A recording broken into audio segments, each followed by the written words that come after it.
Okay, I'm now joined by industry legend Peter Molyneux. Thanks for joining us today, Peter. You had a pretty big announcement earlier in the week at Gamescom. Can you give us a little bit of a...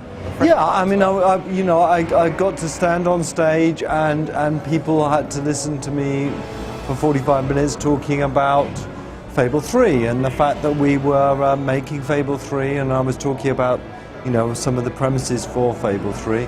We also talked about this new thing which is called episodic, is that we broke Fable 2 down into episodes and we're releasing that at the end of September. People can download the first episode absolutely free, and when they get to the end of that episode, while in game, they can just go, oh, okay, I'll have the next episode and pay points for it.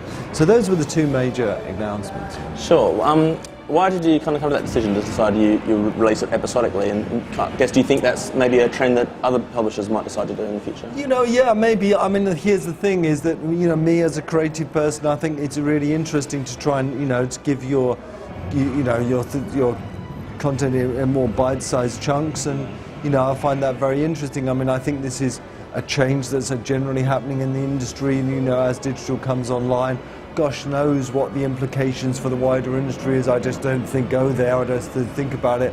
I just think it's a nice thing to be able to do, for people, especially this idea of, hey, why not try the first 45 minutes of gameplay absolutely free, and then to be able to continue playing rather than go back to the start if you buy everything else. So it was, it's a creative thing that we can do, and it's always good to push innovation. And sure. Sometimes that innovation is in gameplay, sometimes the innovation is the way people get that big gameplay. Yeah. Sure. One of the, I guess the focuses in your keynote was about kind of touch in Fable 3, and you kind of talked about that quite a bit.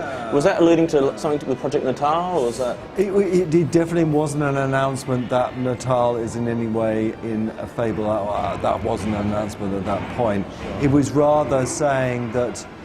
And here's the interesting point. I think it's my experiences as a designer with Natal. I want to bring you, the player, closer to the characters in the game. And a lot of the time we, as sort of when we're making games, there is this kind of barrier between you, what the character you play, and other characters in the world. And touch is an amazingly important thing. When you walked in the room, I shook your hand, and it's that physical touch that's there, and we're using touch a huge amount in Fable 3. Sure. And one of the other big features is judgments, isn't it? Can you tell us a little bit about how that came about?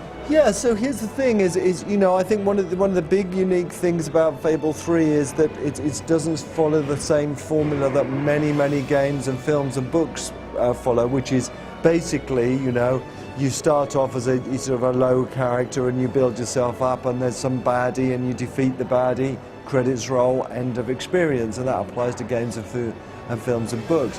What fascinates me is, why not continue allowing you to play, continue the story, continue the intrigue when you are the ruler of this place called Albion. When you become that ruler, that's when choices and consequences and decisions and being able to change things because you have power, it gets really interesting, and so we're flying through on that.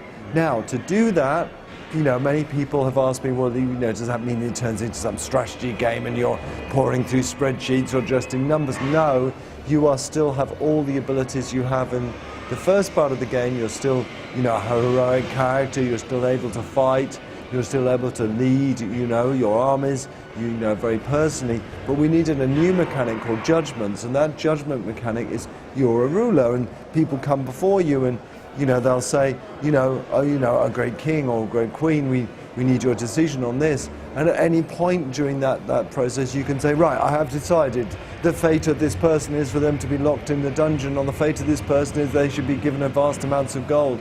And you can do that at any time. You are completely free to use your touch mechanics that you have to be able to grab this person who's kneeling before you by the collar and throw them off a balcony if you want, or grab them and take them down to your treasure rooms. And that emotional side of it is very important. And what judgments really allow is they allow you to get personally involved in any of the aspects of ruling. So if you want to go and visit somewhere, you use a judgment to do that. Cool. Yeah. I love the idea how you can take your Fable 2 save games and kind of bring that into Fable 3. Yes. How does that affect the experience, and kind of, I guess, what's the trade-off with that, say, as opposed to someone who's basically playing Fable for the first time with Fable 3. Yeah, if you're playing Fable for the first time, this feature you would just not be aware of. But if we detect a Fable 2 save game, Fable 2 achievement, we will import some aspects of what you were like in Fable 2. Expect there to be some carryover. You can choose not to import that, by the way, just in case you think, well, this time I'm going to be good rather than horribly evil. Yeah. But, I think there is a fascination for me about this continuation of your story and, moving on. And, I think that's fascinating. Okay, brilliant. Well, we better leave it there. But thanks a lot for your time. And Fable 3 is coming out 2010, is that right? 2010, yeah, that narrows it down to at least a year. Okay. Brilliant. Well, there you go. Thanks a lot for your time.